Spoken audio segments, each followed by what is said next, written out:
नमस्कार, मैं डॉक्टर जयश्री वाकणकर, सहायक प्राध्यापिका, श्री शंकराचार्य महाविद्यालय जुनवानी। आज मैं एमए सेकेंड सेमेस्टर पेपर 3 के यूनिट 2 के एक टॉपिक कार्यपालिका इस पर चर्चा करूंगी। जैसा कि हम सभी जानते हैं, किसी भी प्रकार की सरकार हो, उसे अपने कार्यों के निर्वहन करने के लिए अलग अलग संसाधनों की आवश्यकता होती है। ये संसाधन मंत्री परिषद के रूप में, सरकारी महकमे के रूप में उनका साथ देती है। राजा महाराजा के समय में देखा जाता था कि उनके अपने कुछ नियरेस्ट मंत्री होते थे, सलाहकार होते थे, जो राज्य की व्यवस्था के विषय में राजा से चर्चा करते और राजा फिर उन पर नियम बनाते, कोई कानून बनाते जिसका अनुमोदन मंत्री करते और उनमें अगर कुछ संशोधन करना होता तो भी वो कर लेते और उसके बाद उस नियम को लागू किया जाता। इस तरह प्राचीन काल से ही हमारे यहाँ जो है सरकार के साथ काम करने के लिए अलग अलग लोगों की, अलग अलग समितियों की आवश्यकता पड़ती थी। वर्तमान समय में सरकार के भी 3 अंग हैं, जिन्हें हम विधायिका, कार्यपालिका और न्यायपालिका के नाम से जानते हैं। विधायिका, अगर सीधे एक को समझने की हम आवश्यकता समझें तो वो हम कह सकते हैं कि कानून बनाने वाला या विधान को बनाने वाला, विधेयक को बनाने वाली समिति। कार्यपालिका वह समिति है जो विधायिका द्वारा बनाए गए कानून को लागू करवाती है, उसका पालन करवाती है और समय समय पर उसकी जांच भी करती है। इसके बाद है न्यायपालिका। न्यायपालिका कानूनों की समीक्षा करती है और जो कानून का उल्लंघन करता है उन्हें सजा भी देती है। तो हम ये कह सकते हैं सरकार के 3 महत्वपूर्ण अंग हैं, विधायिका, कार्यपालिका और न्यायपालिका।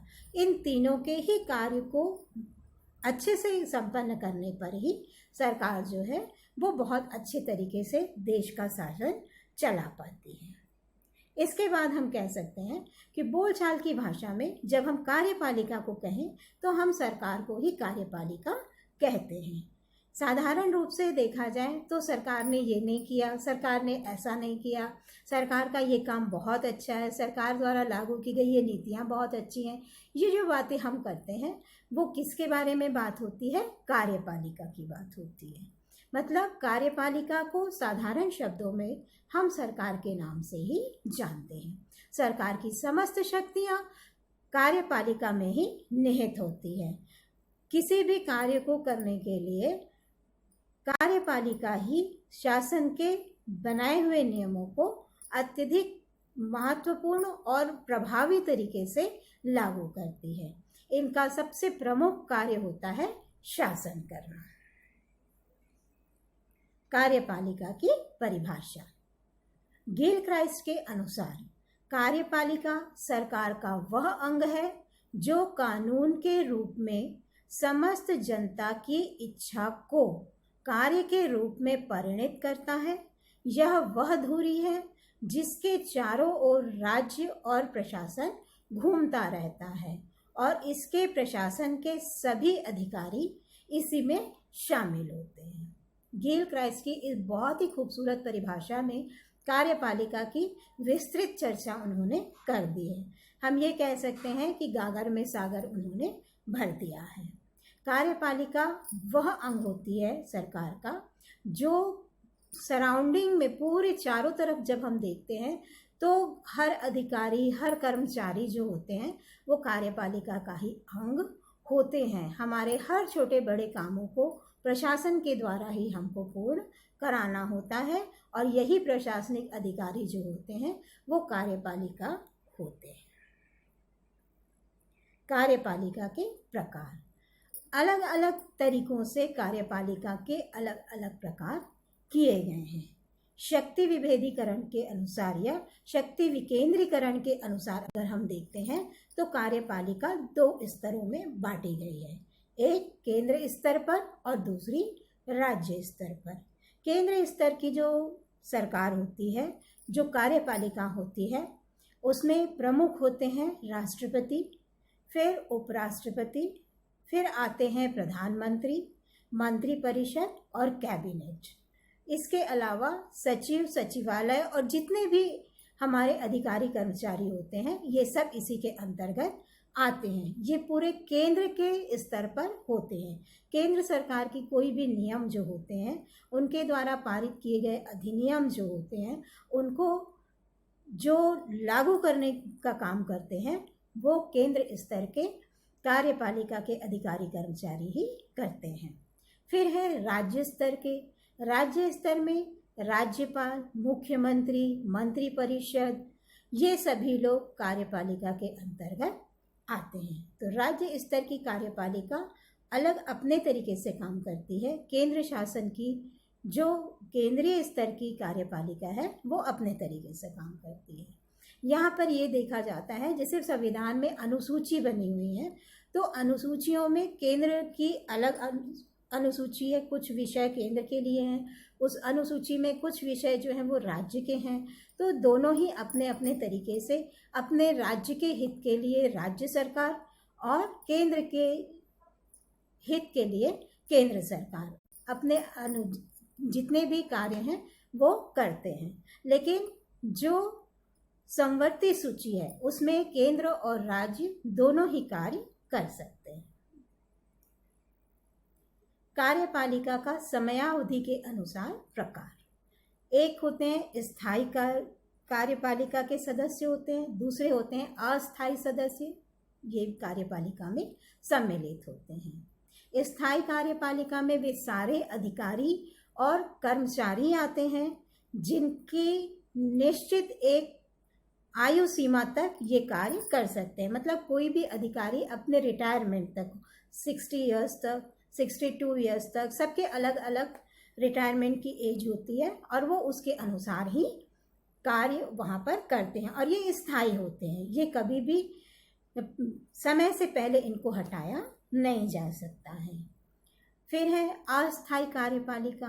अस्थायी कार्यपालिका जो होती है, वो जनप्रतिनिधि या राजनेता इसमें सम्मिलित होते हैं। इनके कार्यकाल तो 5 वर्ष के लिए होता है, पर किसी कारणवश कभी कभी ऐसा होता है कि ये 5 वर्ष के पहले भी अपनी जो सदस्यता होती है, इनका जो संगठन होता है, वो ख़त्म हो जाता है या उसको विड्रॉ कर दिया जाता है और फिर नए जो प्रतिनिधि है वो चुनकर आते हैं और फिर ये अपने कार्य को करते हैं। इतिहास को अगर हम पलट के देखते हैं तो बहुत से ऐसे स्थायी कर्मचारी हैं जो अपने जॉब को छोड़ने के बाद या रिटायरमेंट के बाद अस्थायी कार्यपालिका के सदस्य बन जाते हैं।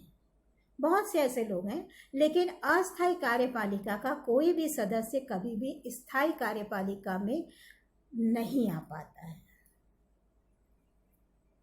फिर है कार्य विभाजन के अनुसार कार्यपालिका के प्रकार। इसमें है नाम मात्र की कार्यपालिका, जैसे इंग्लैंड के राजा और भारत के राष्ट्रपति। ये दोनों ही देश के प्रधान होते हैं, इनके नाम पर ही सारे कार्य किए जाते हैं। ये इनके हस्ताक्षर के बिना कोई भी कार्य नहीं हो सकता है। राष्ट्र के हर जो कार्य होते हैं वो इन्हीं के नाम पर किए जाते हैं। फिर है वास्तविक कार्यपालिका। वास्तविक कार्यपालिका है इंग्लैंड के प्रधानमंत्री, भारत के प्रधानमंत्री और अमेरिका के राष्ट्रपति। जितने भी नियम, कानून, कायदे होते हैं, जो भी कार्य करना होता है, कर्ता धर्ता यही होते हैं। मतलब हम ये कह सकते हैं कि कार्य को करने वाले भारत के प्रधानमंत्री के जो हैं वो सारा कार्य करते हैं, लेकिन उस कार्य पर जब तक राष्ट्रपति के हस्ताक्षर नहीं होंगे तब तक प्रधानमंत्री कार्यों को नहीं कर सकते। मतलब नाम मात्र की जो कार्यपालिका होती है वो शासन के प्रमुख होते हैं और जो वास्तविक कार्यपालिका होती है वह उस कार्य को करती है।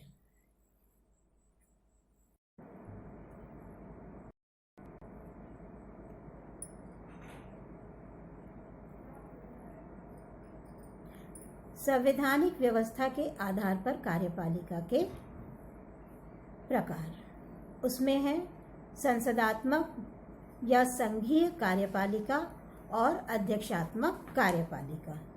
प्रधानमंत्री, मंत्रिपरिषद संसद के प्रति उत्तरदायी होते हैं। संसदीय जो व्यवस्था होती है कार्यपालिका की, उसमें मंत्री जितने भी होंगे, प्रधानमंत्री उनके प्रमुख होते हैं और ये सभी लोग जो भी कार्य करेंगे उसके लिए उनको उत्तरदायित्व संसद के लिए रखना पड़ता है। अगर उन्होंने कोई भी कार्य किया है तो उसके लिए संसद के दूसरे जो सदस्य हैं वो उनसे प्रश्न पूछ सकते हैं और इनको उसका उत्तर देना होता है।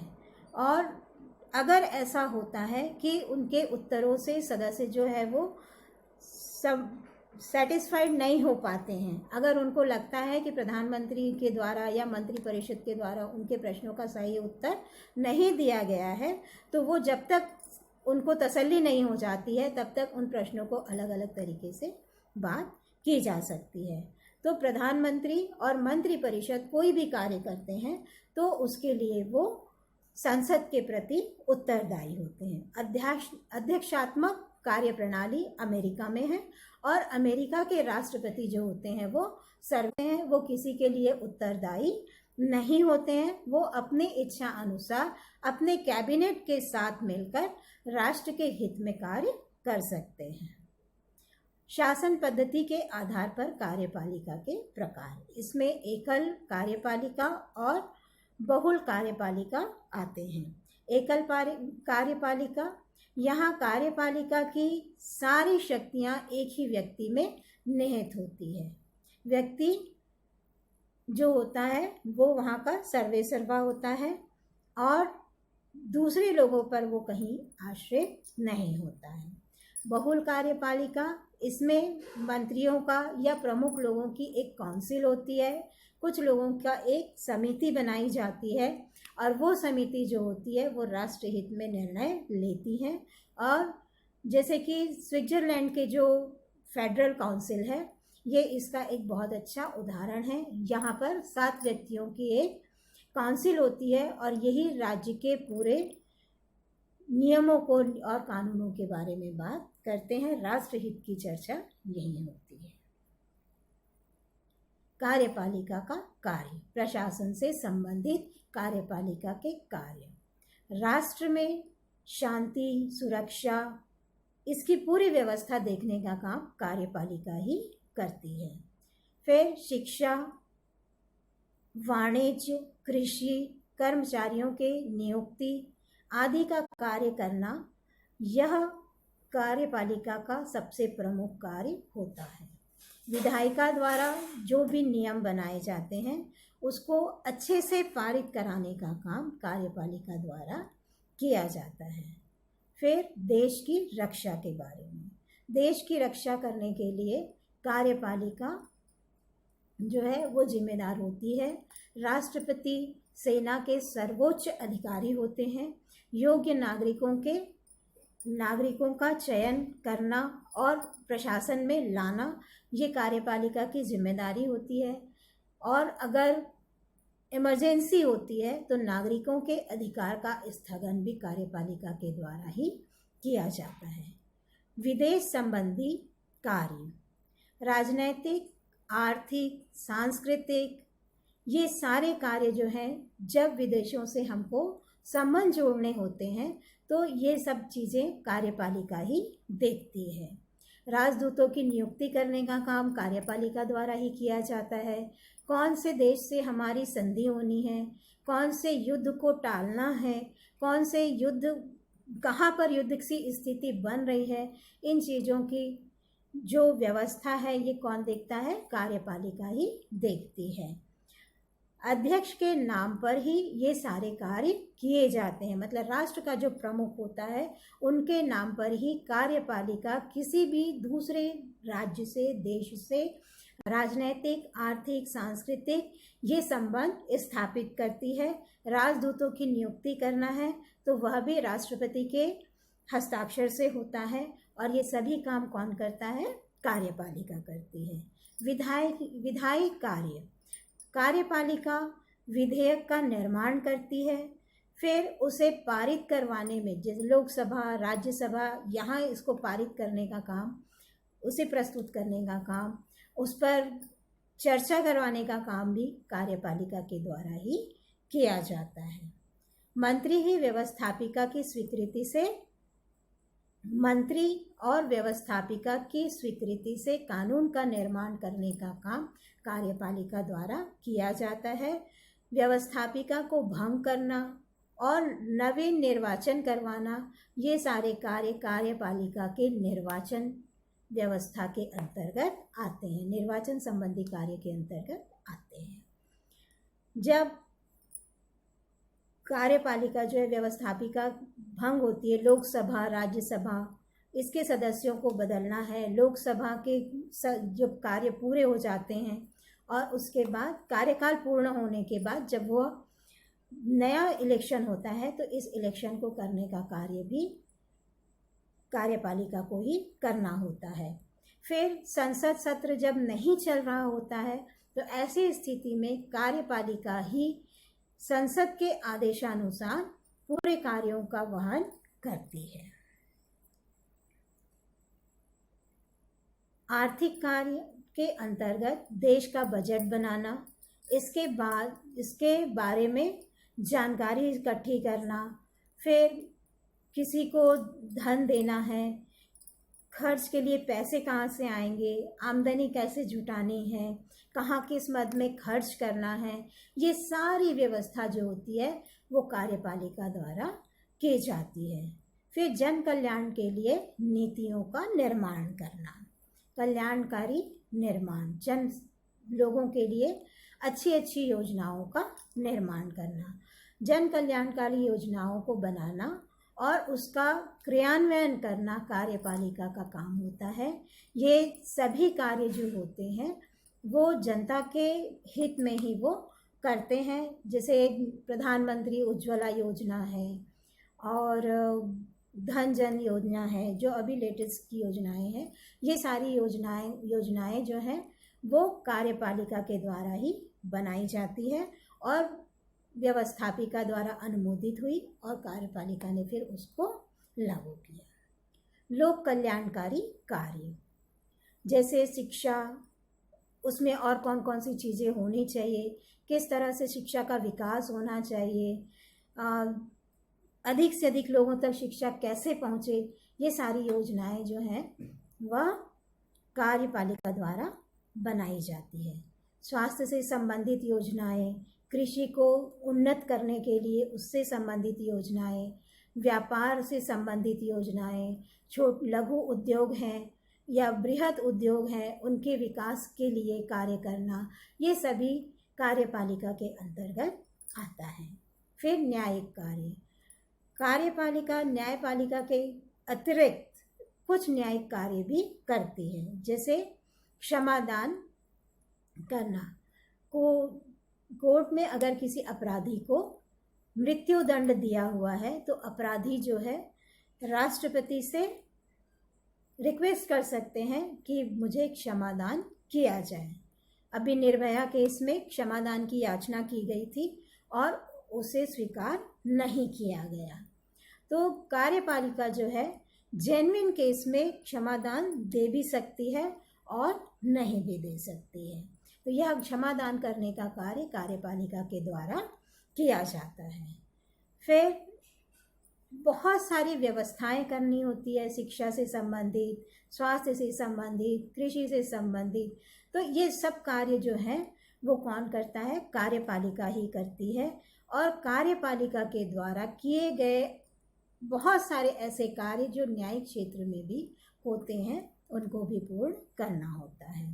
इसके अलावा भी ऐसे बहुत से कार्य हैं जो कार्यपालिका को करने होते हैं। कार्यपालिका का क्षेत्र चूँकि बहुत बड़ा है तो उसे बहुत सारे कार्य करने होते हैं, जैसे किसी को उपाधि देना है, फिर किसी को सम्मान देना है, हमारे यहाँ पद्मश्री है ना, परमवीर चक्र, फिर खेल में बहुत सारे हमारे यहाँ पुरस्कार दिए जाते हैं, भारत रत्न दिया जाता है।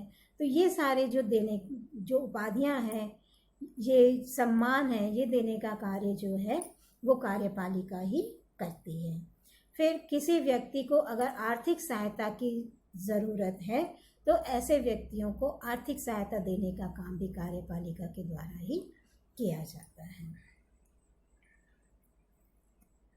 फिर आदर्श कार्यपालिका के गुण। आदर्श कार्यपालिका के गुण में सबसे पहले आता है कि हमारी कार्यपालिका जो है वो कार्यकुशल हो।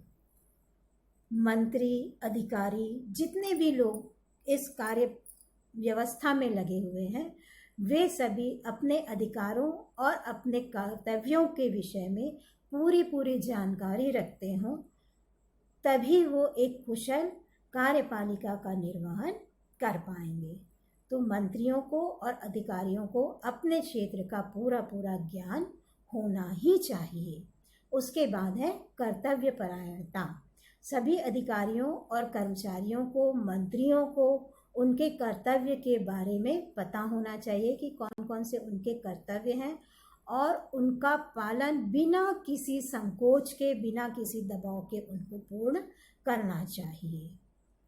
निर्णय लेने की शीघ्रता। किसी आपात स्थिति में कार्यपालिका में इतनी सक्षमता होनी चाहिए कि वह किसी आपातकालीन स्थिति में तुरंत कोई भी निर्णय ले सके और देश हित में उसे कार्य में परिणित कर सके। अभी कोरोना के चलते हमने देखा प्रधानमंत्री जी ने बहुत अच्छा निर्णय लिया और समय से पहले ही लॉकडाउन किया गया, जिससे हमारे यहाँ कोरोना जो है बहुत अधिक नहीं फैल पाया और हमारे यहाँ जो है जीवन की बहुत अच्छे से रक्षा की गई। कानून का पालन भी बहुत सख्ती से करवाया जा रहा है। बहुत से वीडियोस देखने को मिलते हैं कि पुलिस जो है वो बहुत सख्ती से लॉकडाउन को फॉलो करा रही है। उसके बाद है दूरदृष्टि। अधिकारियों और कर्मचारियों को जो भी निर्णय आज लेना है उसके लिए आने वाले समय में उसका क्या इफ़ेक्ट होगा, इस विषय पर भी बहुत ध्यान देने की आवश्यकता पड़ेगी। सच्चाई और ईमानदारी। अपने कर्तव्यों के प्रति निष्ठावान होना चाहिए। हमेशा सच्चाई का साथ देने वाले अधिकारी कर्मचारी रहें और मंत्री भी रहें, क्योंकि जब तक हमारी कार्यपालिका सच्चाई और ईमानदारी के रास्ते पर नहीं चलेगी तब तक हमारा देश आगे नहीं बढ़ पाएगा। फिर निष्पक्षता। धर्म, जाति, लिंग और वर्ण के आधार पर किसी से भी कोई पक्षपात न किया जाए। कार्यपालिका को इस पर भी ध्यान देना होता है। आदर्श कार्यपालिका का ये बहुत ही महत्वपूर्ण गुण माना गया है। गोपनीयता रखना भी ज़रूरी है। कार्यपालिका अपने कार्यों का निर्वहन बहुत ही गोपनीयता से करे।